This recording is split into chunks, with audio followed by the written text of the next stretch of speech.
Is it going to work? Yeah. Morning. So, like if a limb folds or we fold, then it creates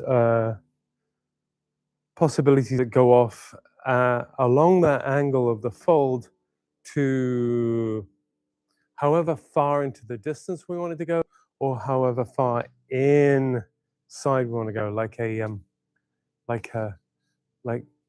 It could be that this angle is here and that you move it around like those jumping beans that used to have that can move in there. So that's what we did last week, that this angle would go shum off to there and also shum down into the earth, and you can almost imagine that moving from great distances. Well, this week gonna have that idea of this and this meeting to create circular or spiral movements. That being the kind of way in which a lot of the bones and the muscles work along those lines anyway. So you're asking for those tiny circular movements to come into all these different joint parts. There are in the movements that we'll be doing, they're kind of built into it. They're not kind of, they are built into it. And the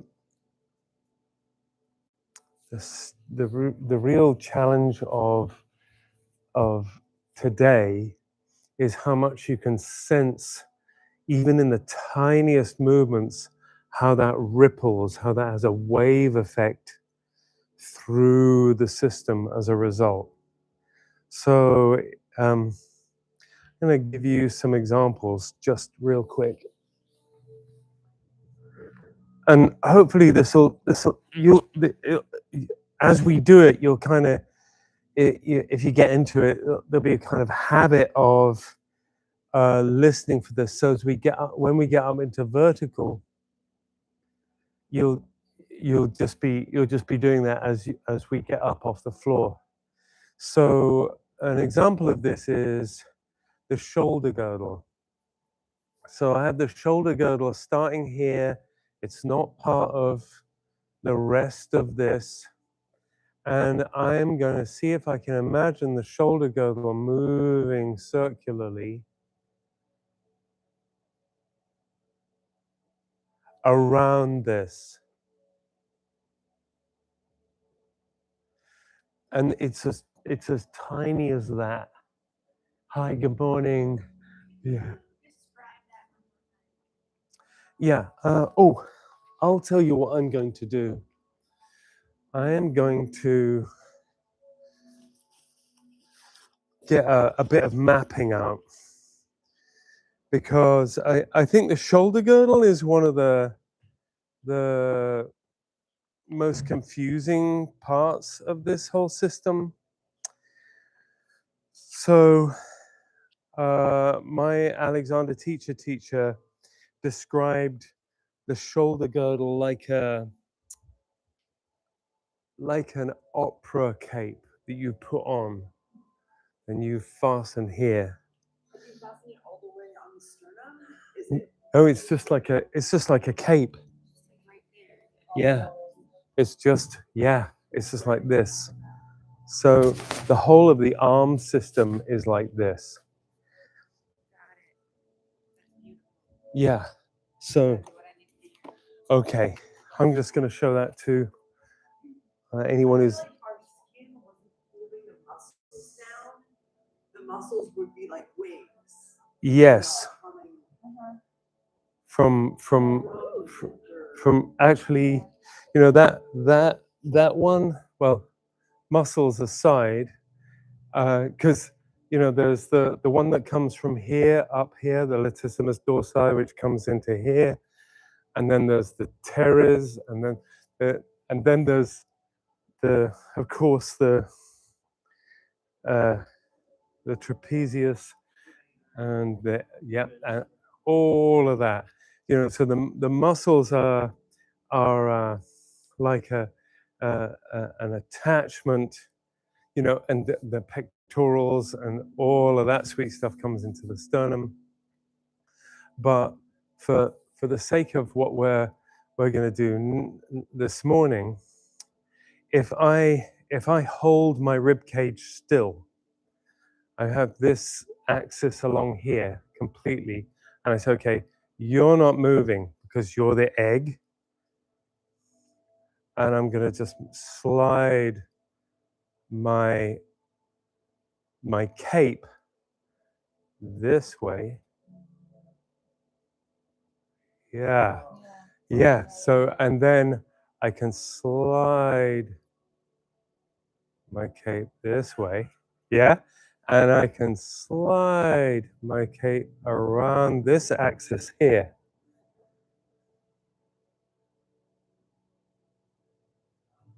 You digging it? Okay, so you can fiddle around with it and make it huge. Yeah, you can go, oh, and look, yeah, I'm doing this and I'm not moving this. Yeah. So, but in order to feel the spirals that this goes out and out and out forever, then that then becomes the thought experiment of how these things rotate, how this will rotate around this. And so most of what we'll be doing today is seeing how these things all rotate and affect each other. So another great example of this is when we're in prone here, and this comes up, then if I rotate my foot here,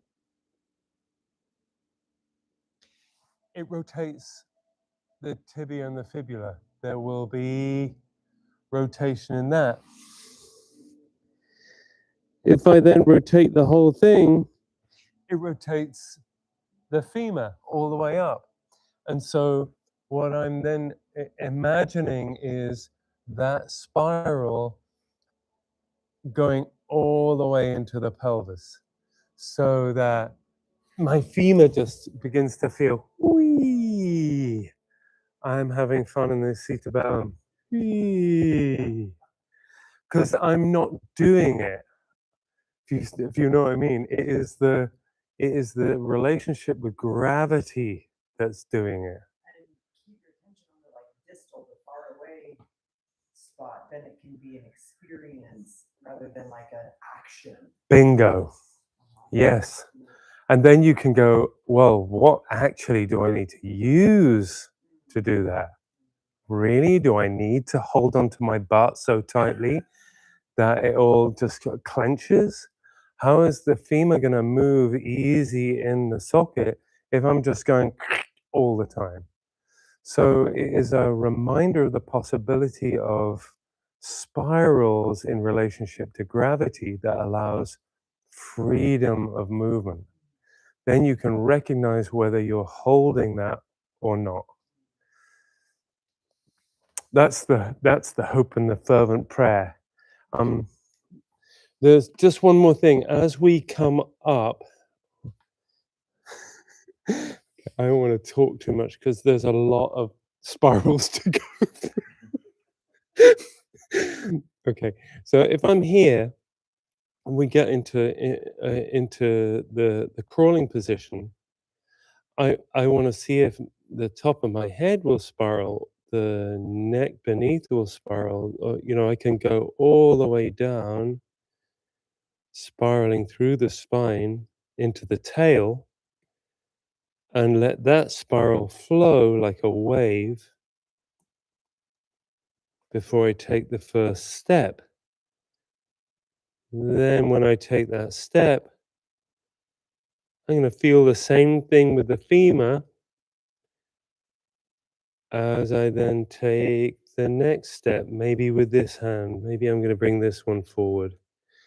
And as it comes down, yeah, it's real fun. It's real fun because You know, as you then change weight to do the thing, you're going, "Oh, am I forgetting about this spiral, the weight-bearing spiral?" And you'll what I find so, thrilling about it is that as you then go, "Okay, I am going to move and allow the spiral to just go all the way through," the effort disappears. It's just freaking awesome. So, good luck, uh, and I'll come and do hands-on if it's so required. Um, and yeah. Any questions? I keep forgetting to ask if there's any questions or. Not till I start this. There's a great book that we use for dance anatomy called Taking Root to Fly. Love that by book. Irene Dowd. Yeah, I love that book. and it's just the style, the imagery of what you're talking about. She has some really great, and it's one of the best descriptions of relationship with the foot on the floor I've ever seen. Just a book recommendation by Irene Dowd, Taking Root to Fly. It's gorgeous. Oh, art it's just, too. it's just fabulous. Just the business. I'm going to do some of this stuff this morning as well because I dig it. I mean, I dig. Yeah, I mean, of course, but there you are.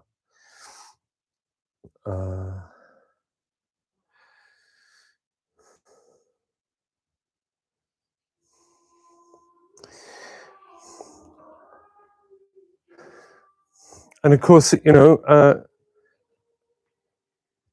cathedrals are all built around this sacred geometry. So those arcs, those outcomes of the natural forces that create waves also create the concepts of architecture that we live with every day.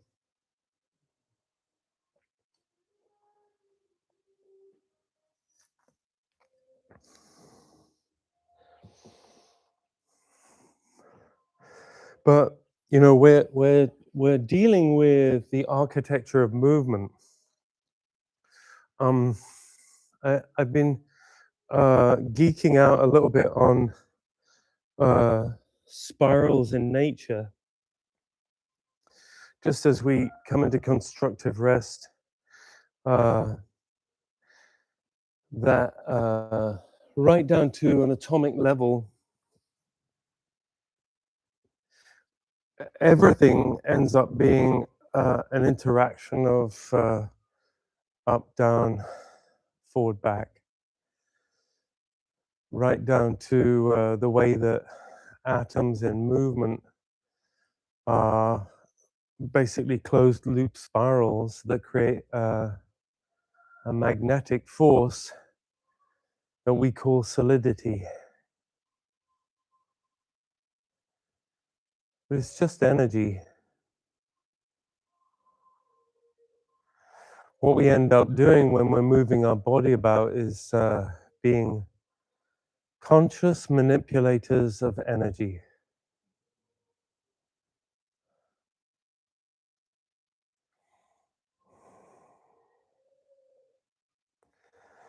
So, just going to bring the mind's eye to that point that is in contact with the block, which is in contact with the planet. And just to bring your attention to that point and the line that passes through that point, through the weight of your skull in relationship with the weight of the planet.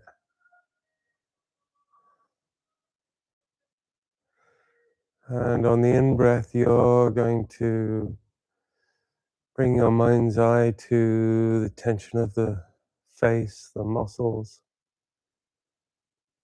And then on the out breath, you're just going to allow that to drip away, to release along that line.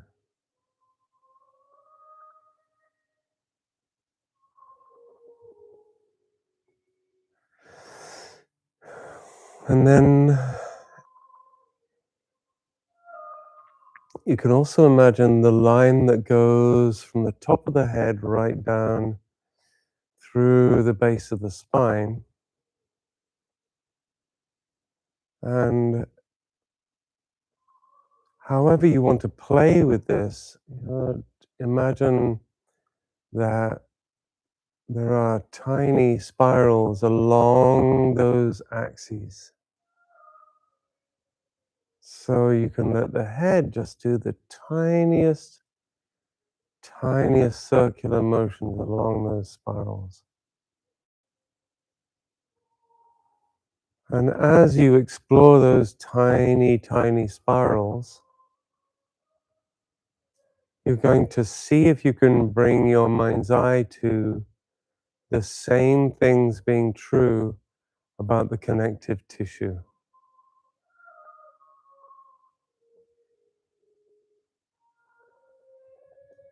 So the connective tissue, like a rope, you can gently move the tissue so that it's neither taut nor loose, but it's just going along the line of the spiral. So if it's taut, you can allow it to release, to lengthen along the spiral.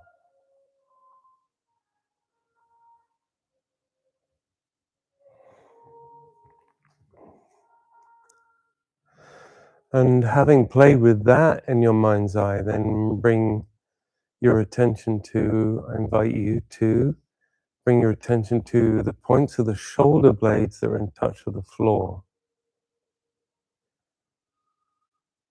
And once you have done that, then imagine the triangle between the point on the floor, the back of the head, and those points on the floor of the shoulder blades. And there again, the connective tissue is going to spiral. And if there's tautness there, on the in-breath, you can bring your imagination to that tautness, and on the out-breath, unfurl it.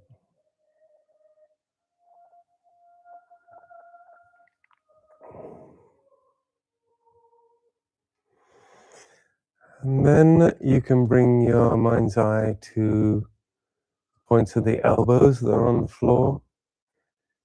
If you have your hands resting on your rib cage, then you can imagine the length between the point on the floor there and the fingers, the point on the floor there and the end of the top of the humerus, the top arm, coming into the clavicles. You imagine the length of the whole of that shoulder girdle, so that you can begin to spiral all those little bits in your mind's eye.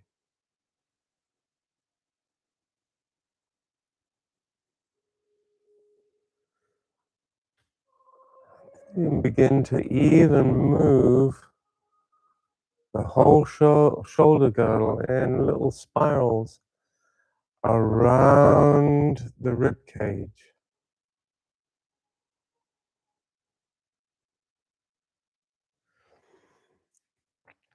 And of course, at any point, you can ask yourself the question in pause, what can I do? Can I let go of, rather, as a result of this movement? So there is the movement that results in habit, and then there's the movement that results in new information that brings about choice. I'm just going to do some hands-on, and if you're okay, and if you're experimenting, you'd rather I didn't do hands-on, then just let me know.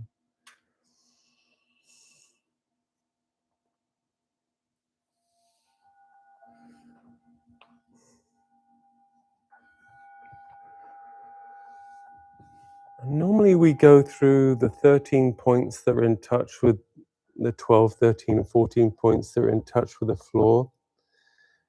But this morning, we're going to just have a little listen.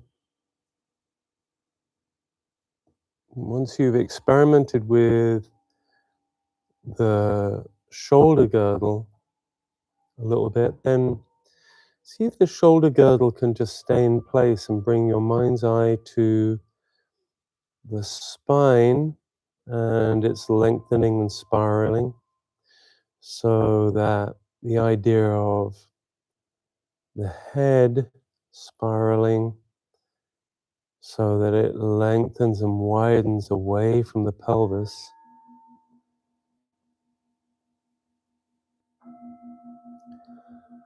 And then bring your mind, your imagination to the flock of ribs, and see if you can allow that flock of ribs to move from side to side independently from the shoulder girdle. So just imagining that the rib cage is like a ball that's rolling. It can roll one way, it can roll another way.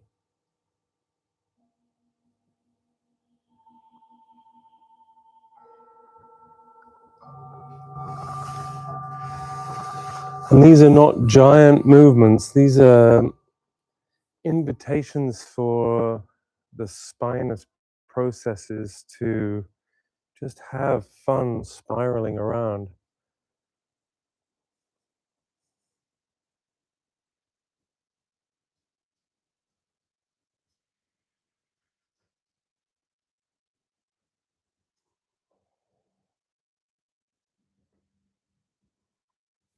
The idea being that as you invite movement, so the movement brings about lengthening and freedom.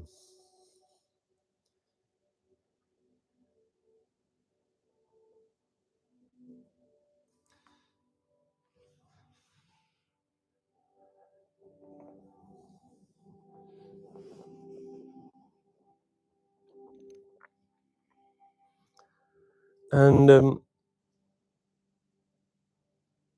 because psychosomatically, we have this connection between the mind and movement. If things come up in the mind as you do these things, allow them to be. And in the same way that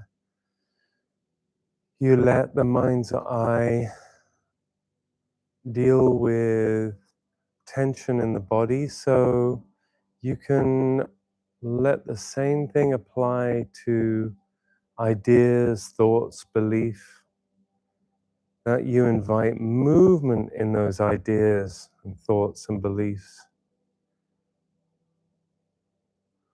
so that your mind can move.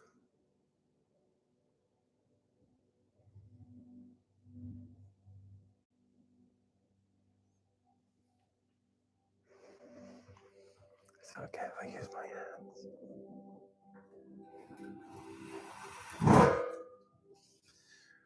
So, just to say as well, that if your legs in this position get uncomfortable, you can let them down for a bit and then bring them back. You know, it's there's no there's no hard fast rules. I haven't got a list of things that you should do written somewhere.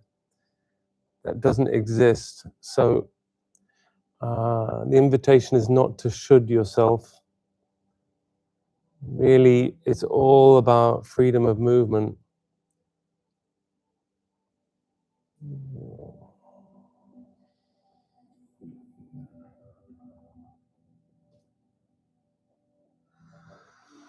So just to bring your mind to the pelvis and to move that independently and to have just a little bit of a rock and roll version of what you've been doing with the head and the shoulder girdle and the thoracic basket. And also just to have the same thoughts of movement in the lower abdomen.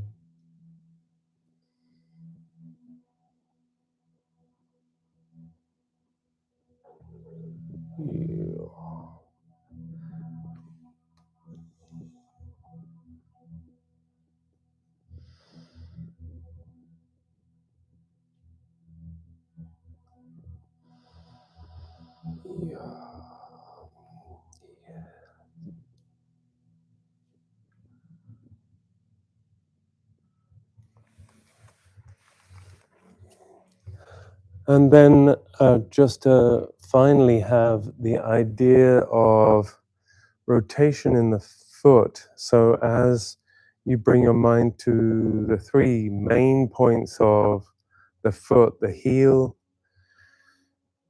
the toe, the big toe, the point behind the big toe and the point behind the little toe, just to let the foot just imagine rotations as a result.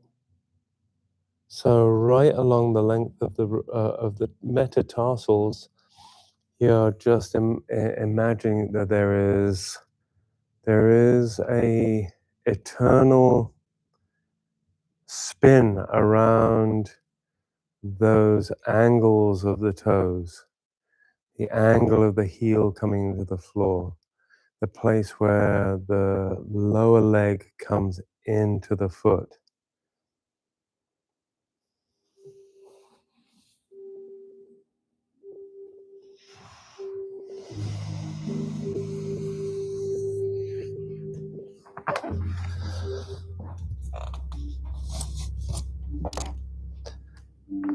Okay, so finally, in this procedure, just imagine the length of that comes down right from the very top of the head, right down to out the bottom of the tail, and you're just going to invite some. Just invite that spiral right down through the spine.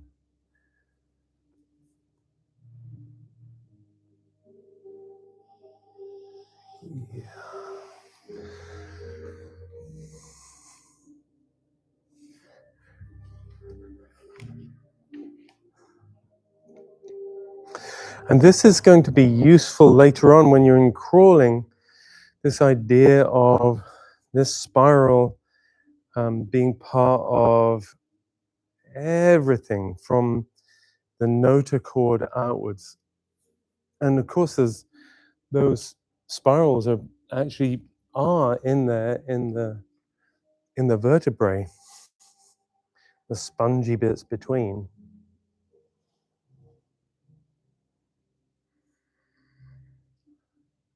Okay, so finally, what we're going to do here is imagine the spirals coming out from the ends of the fingers, and they're going to spiral up towards the ceiling. So as they come away from the rib cage, really listen for how those spirals, the ends of the fingers spiraling, cause the spiraling that goes right the way through the forearm and into that elbow joint, and listening for what rotates around what.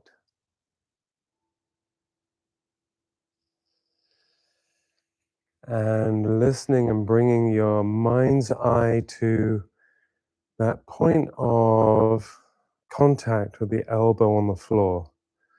So as that moves, as the fingers draw arcs across the ceiling, so you'll feel the humerus move in that shoulder girdle. The upper arm will just move a little bit. Feel it just rotate a little. You can imagine that spiral going along the ground.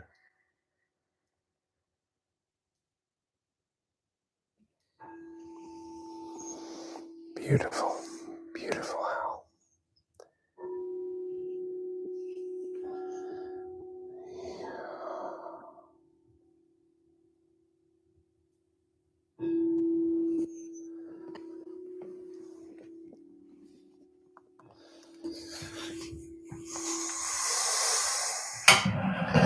And this, of course, allows you to feel the weight of the arm coming into the connection on the ground, which also then tells you about the weight of your upper arm in connection with the ground.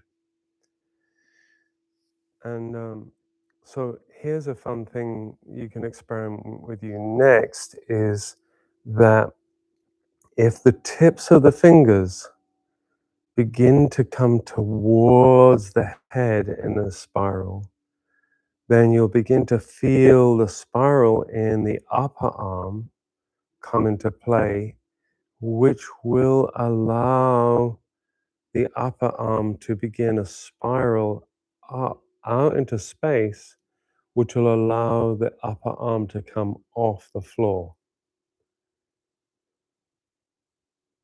So as the weight of the arm comes towards the head, so the lower arm is brought up off the floor. Wow, great listening. That's just, that's beautiful.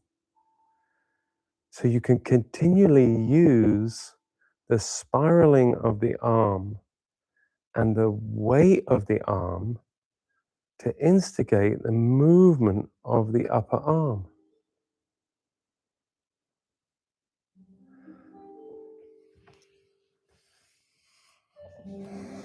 So as I use my hands.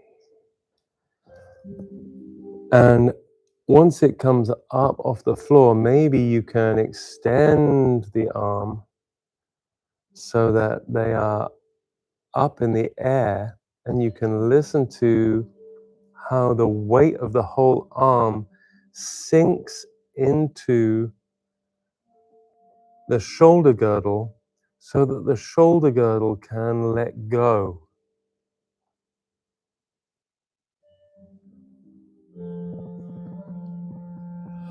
Or let go into its own outward spiral. So that the fibers of the pectorals can go off and out. And there's the possibility that the arms will just float there as a result of the spiral.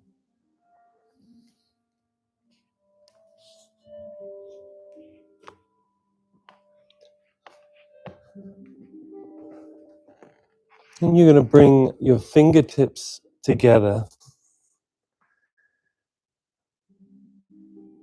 in front of your sternum. And then just rock the shoulder girdle from side to side, just a little bit around the rib cage.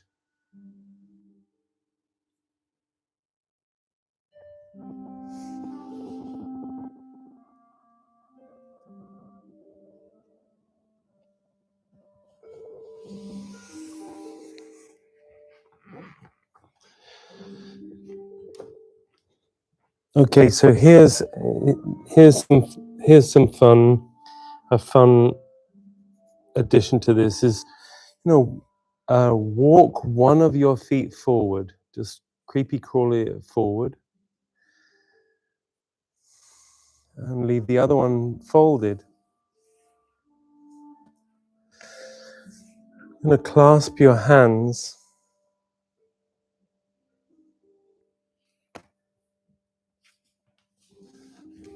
and they're going to go underneath the knee of the bent leg.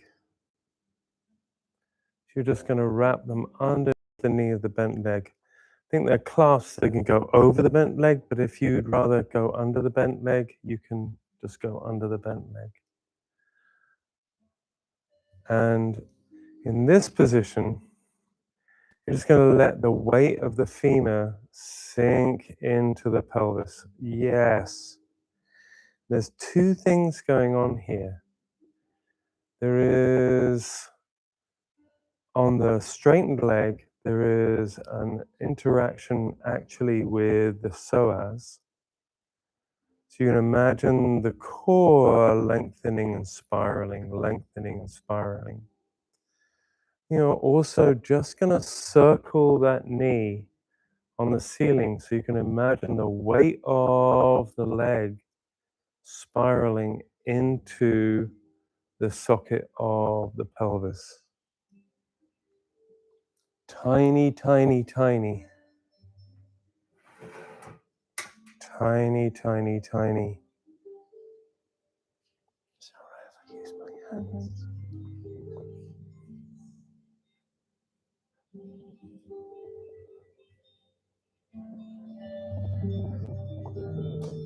And if you like, you can also spiral the foot in this position and feel the spiral of the foot turning the floating femur, tibia and fibula, the lower leg bones.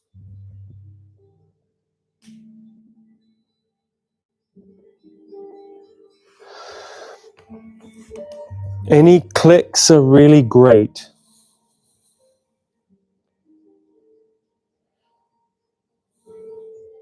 Dart spoke about his own experience where he heard clunks and clicks all over the place, which he concluded was a good sign.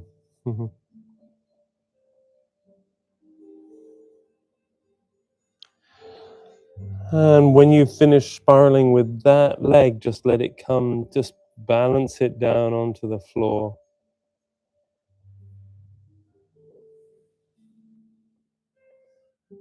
And then extend the other leg.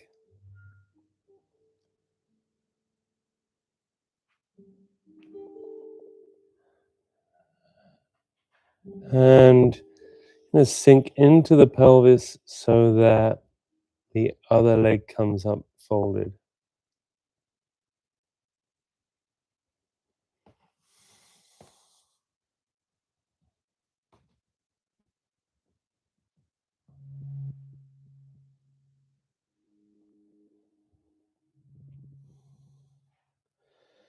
And you can bring your hand behind that leg or over the knee and have the same game with that bent leg.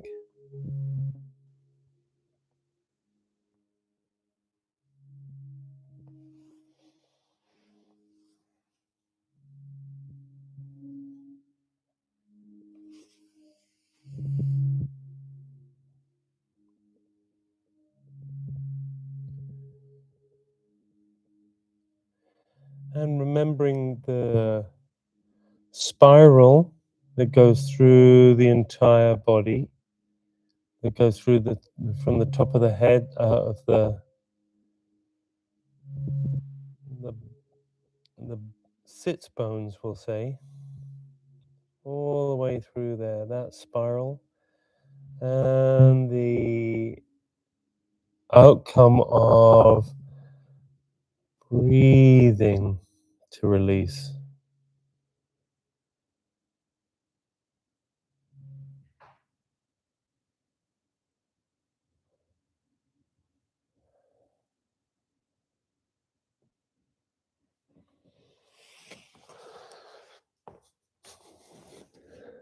And when you've had some fun playing with the spirals of the lower leg and the upper leg, you can let that come down. And as you let that down, the foot, when it comes back, I didn't say this on the other foot, and I should have said it. Shoulda, woulda, coulda, I'm shooting myself. As that foot comes down into contact with the floor, there's also the arrival of the foot spreading out as a result of the spirals. So you can really feel that.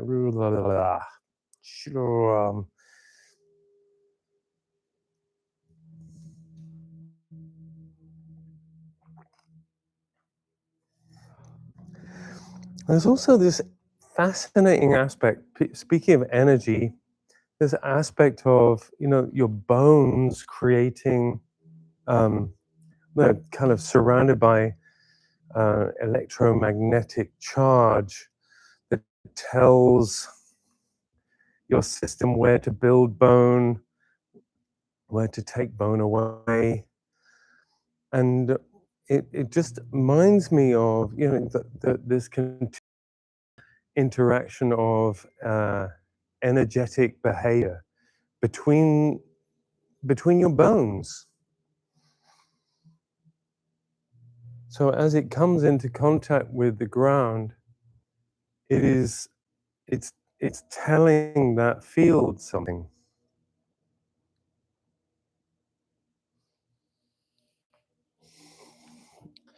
Well, okay,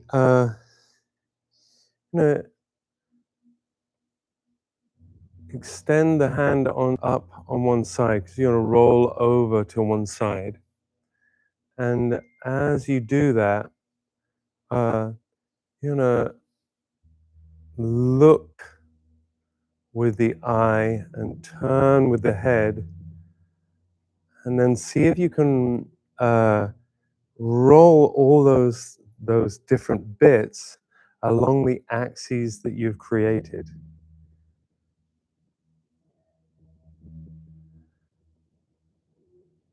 Wow, yes, the shoulder girdle, then the sternum. That's great. Yeah, then the pelvis.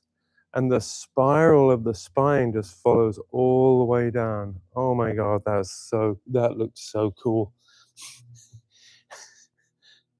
Really great. And when you're on the side, just have a little rock just to feel that axis moving along the, yes. Yeah. So good.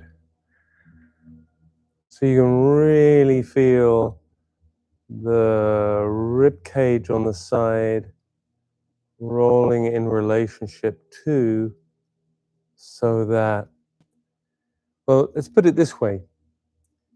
The rib cage is directly interacting with your spine. So you can either play with the idea that your spine is rocking the rib cage, or your rib cage is rocking the spine.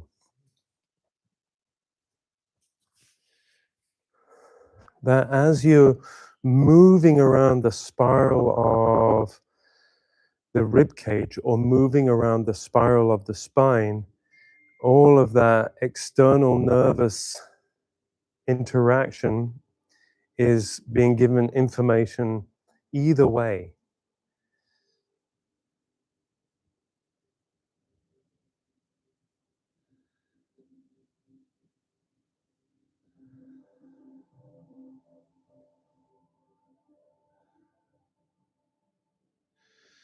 Okay, so I invite you to roll over onto the other side.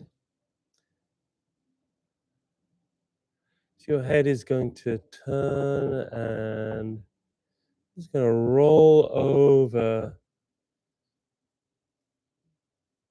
the egg of your center.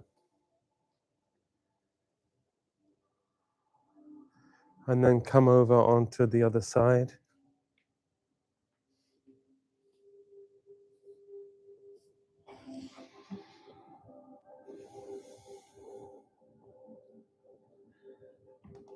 Yeah, great.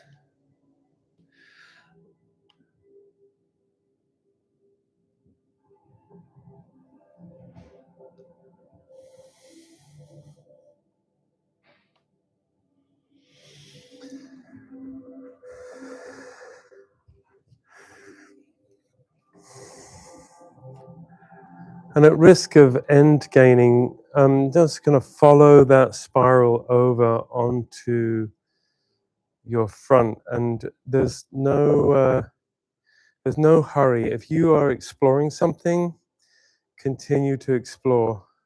We're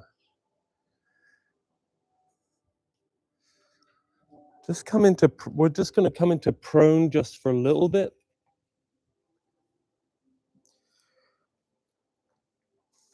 And if anyone needs a blanket or something for under the sternum, I can give you a small towel. Or you can put one of the small blocks under there. Okay. So in this position, just going to play a little bit with the lower leg and the femur. So to begin with, on one of your feet, I'm going to bring the ends of the toes in contact with the floor. So yes, exactly. And from that position, you can just rock the foot around the end point of the spiral. I'm just going to say hello to this little point on here. Around there.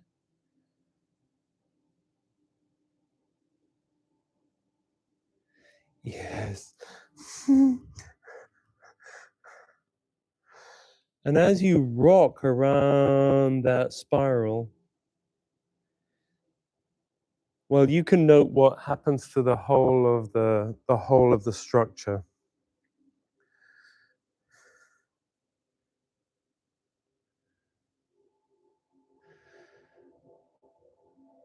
And of course, there's this one, the vertical line as well, that is turning. Yeah, great. So you can feel the toes just turning as a result. Yeah. Isn't it great that the toes have that round, this never-ending circle? Well, I guess if you stub your toe, you know where it ends, but here in the imagination, you can just have some fun arcing that. And then, fold the knee on that leg. And then you can draw an arc across the ceiling. So in this situation, rather than going into the I've fallen out of an airplane thing, you're gonna just fold the heel up to the ceiling. Yeah. And feel the weight of that leg coming down into the knee. Great. Yeah.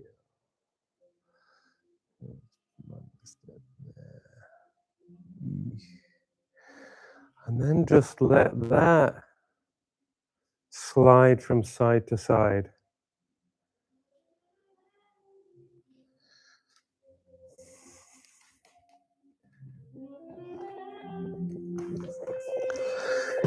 And you can, there's a way in which if the foot comes towards the center line, then the knee can slide underneath that.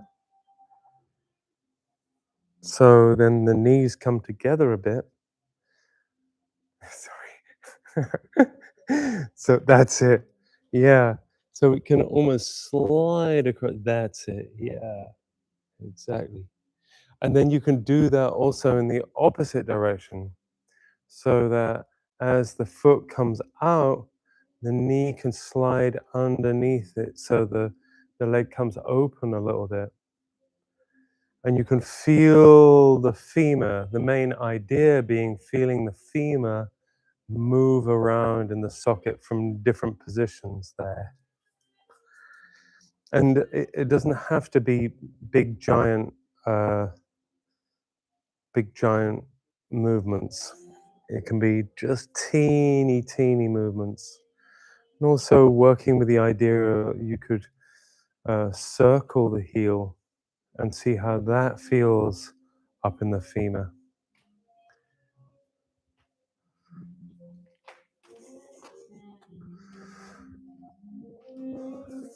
And just a little reminder that you can ask yourself the question,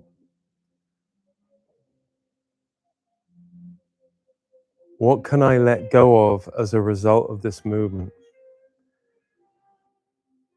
Always questioning the habit of movement in relationship to the invitation.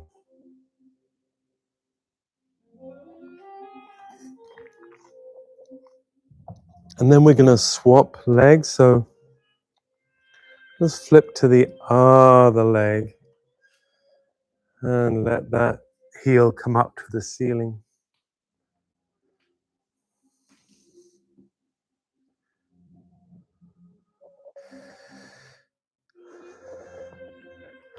And in my attempt at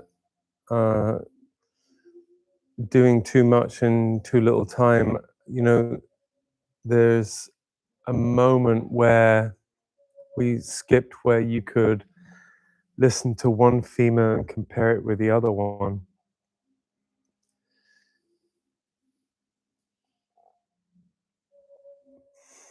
But in this situation, you just see if you can find the difference between the two experiences of the two sides as we roll the leg around the ceiling. And also to enjoy the idea of the pelvis releasing into the floor as we do this. And to continue the idea of the spiral going right the way through the spine.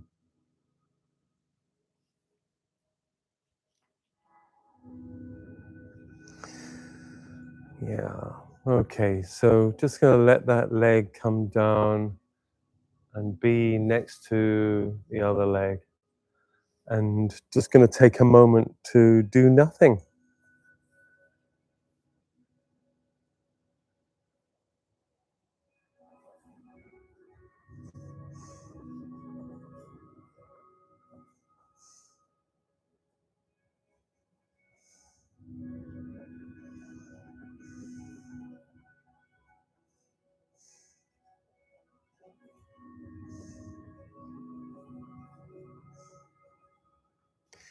So I'm gonna let your hands come under your armpits so your elbows are coming up to the ceiling. And just press back so the spiral of your butt moves towards behind you. And you're gonna raise the whole of the back up off the floor. Fill the whole back, and you're gonna feel the spiral of the tail. Yes. Feel that spiral of the tail. Yeah, great. It's like you have a corkscrew coming out of your tail, a corkscrew coming out of the top of your head, And that line is just spiraling all the way down that line. And especially in this part, that there is the tiniest possibility of spiral in the loin. Yeah. So that the loin is spiraling to open.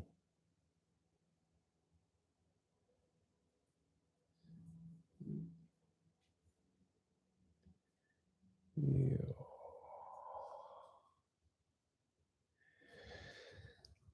And so with this now, take see take a step.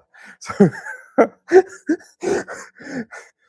really luxuriate in the pleasurable honor of each tiny step and seeing if the spiral that results in the step can bring about release that goes all the way through the system.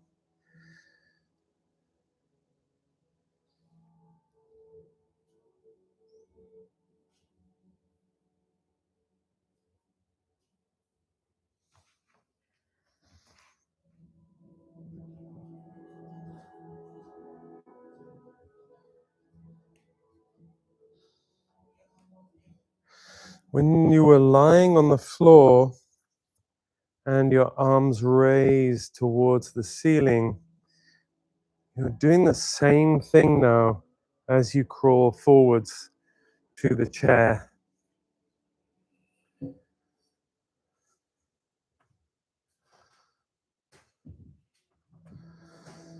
And when you get to the chair, see if you can allow the spiral to take you up. And that any spiral that goes down is to support the upward movement.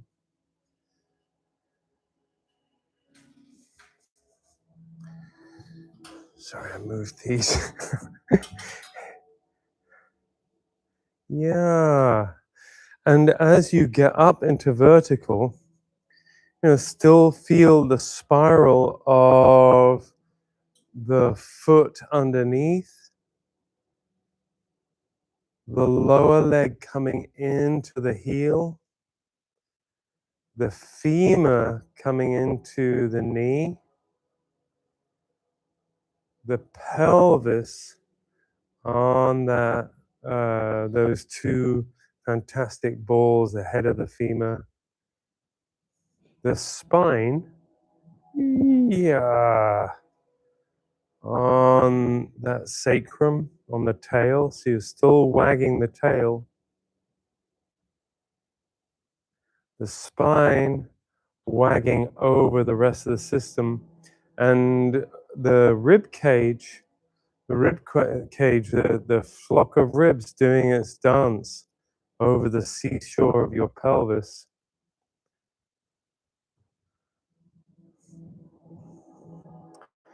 The shoulder girdle spiraling and rotating. The arms still doing that rotation as if they're on the floor. And the head coming and sitting nicely above it all. Oh, yeah. And then, I invite you to take a step backwards and another step backwards.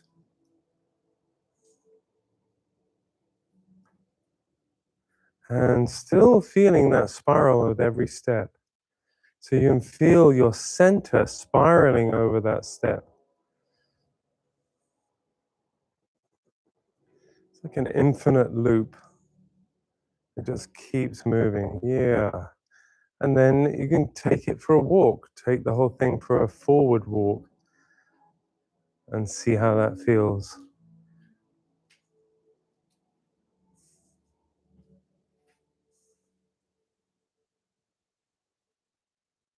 Thanks for joining.